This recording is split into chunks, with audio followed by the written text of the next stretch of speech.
elles prêtent à perte en fait nos banques. Donc c'est pour ça que c'est assez compliqué. Effectivement, on est dans la même problématique que ce qu'on a connu depuis en gros la rentrée de septembre 2022 en gros.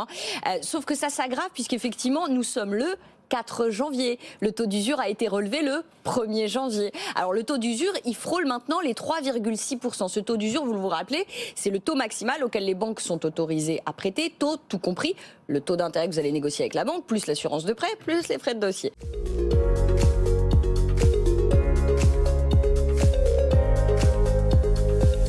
Bonjour, je suis ravi de vous retrouver pour ce nouveau journal des nets investisseurs. Je vous rappelle à nouveau que le JDNI c'est chaque mardi et chaque jeudi, je décrypte avec vous une actualité pour faire le parallèle avec vos problématiques d'investissement. Aujourd'hui, je vais vous parler des taux d'emprunt immobilier.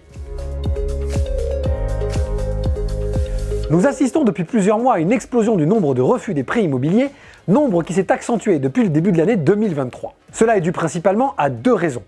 La normalisation des conditions de crédit depuis l'année 2020 et évidemment la hausse des taux brutale à laquelle nous assistons depuis plus d'un an. En effet, les refus de prêts immobiliers sont en hausse depuis 3 ans et ce du fait du renforcement des règles du HCSF, Haut Conseil de stabilité financière, qui sont en cause dans de nombreux refus de dossiers malgré une marge de flexibilité propre à l'accession à la propriété qui reste une priorité pour les Français.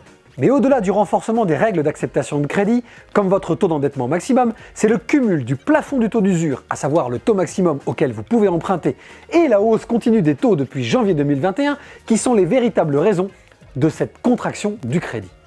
Les courtiers immobiliers estiment que le pourcentage de dossiers refusés serait passé de 30% en janvier 2021 à près de 45% en mars 2023. Malgré la mensualisation du calcul du taux d'usure jusqu'en juin 2023, qui devait fluidifier le marché, celui-ci reste compliqué car les taux ont triplé en un peu plus d'un an. Aujourd'hui, vous empruntez autour de 3% sur une durée de 20 ans, alors que vous pouviez encore obtenir 1% fin 2021. Ce qui donne, pour une mensualité de 1 000 € sur 20 ans, une capacité d'emprunt d'un peu plus de 168 000 € en mars 2023, alors que vous pouviez emprunter près de 200 000 € il y a un an sur cette même durée, avec un taux aux alentours de 1,25%.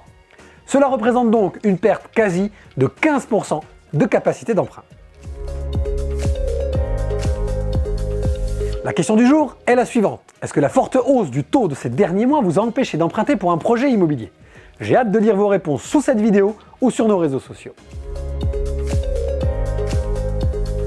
Je voulais faire le rapprochement entre cette actualité et vos placements afin de faire un rappel en 3 points lorsque l'on se pose la question d'investir en immobilier à travers le levier du crédit bancaire. Je précise évidemment que mon propos concerne principalement l'investissement immobilier locatif et non pas votre résidence principale. Première règle, il faut évidemment évaluer à travers un audit patrimonial complet votre situation, vos objectifs et vos moyens. Cela se concrétise en investissement immobilier par le calcul de votre taux d'emprunt et de votre taux d'endettement maximum, incluant les crédits ou les loyers existants déjà pour vous loger. Deuxième règle, il faut calculer la durée que vous voulez donner à votre investissement et surtout l'objectif de sortie qui en découle. Car bien que les taux aient triplé en un peu plus d'un an, cela ne vous empêche pas de vous lancer dans une opération locative dont le loyer se revalorisera car celle-ci reste cohérente et concrète sur du long terme. Si vous souhaitez en particulier vous créer un capital ou des compléments de revenus, par exemple pour la retraite. Troisième règle, calculez votre capacité d'apport, car si aujourd'hui il est plus difficile d'emprunter la totalité d'une somme que vous souhaitez investir en immobilier, y compris les frais d'acquisition comme les frais de notaire, ce qui était possible il y a encore 2 ans, des solutions existent si vous faites un apport. En effet, votre capacité de négociation avec la banque s'en trouve renforcée. Attention tout de même à ne pas immobiliser tous vos actifs disponibles pour un projet immobilier qui paraissent en ce même sera immobilisé. Il y a donc encore des possibilités et des opportunités à investir à travers le levier de l'emprunt bancaire, mais restez vigilants sur ces 3 points. Je vais maintenant répondre à la question du précédent JDNI, mais avant je vous rappelle que vous pouvez le liker et le partager, et évidemment vous abonner pour nous suivre. La précédente question était: vous sentez-vous menacé par ces intelligences artificielles nouvelle génération? Vous êtes une large majorité à estimer en effet que ces nouvelles intelligences artificielles, comme ChatGPT dont je parlais au précédent JDNI, pourraient être une menace particulièrement pour nos emplois. Alexis rappelle que l'arrivée des robots et de l'automatisation de certaines tâches dans les années 70 et 80 ont coûté de nombreux emplois à l'industrie et aux métiers de la grande consommation. Je pense qu'il fait référence aux caisses automatiques dans les hypermarchés par exemple. Certains d'entre vous estiment en revanche que cela va nous pousser à réfléchir différemment à notre organisation au travail et que ces intelligences artificielles vont nous remplacer pour toutes les tâches rébarbatives et sans valeur ajoutée. Je pense que c'est un sujet dont nous allons en reparler.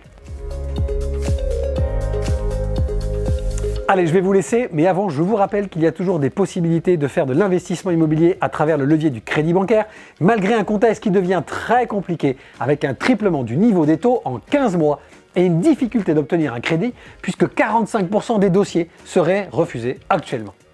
A très vite pour un nouveau journal des net investisseurs. Bye!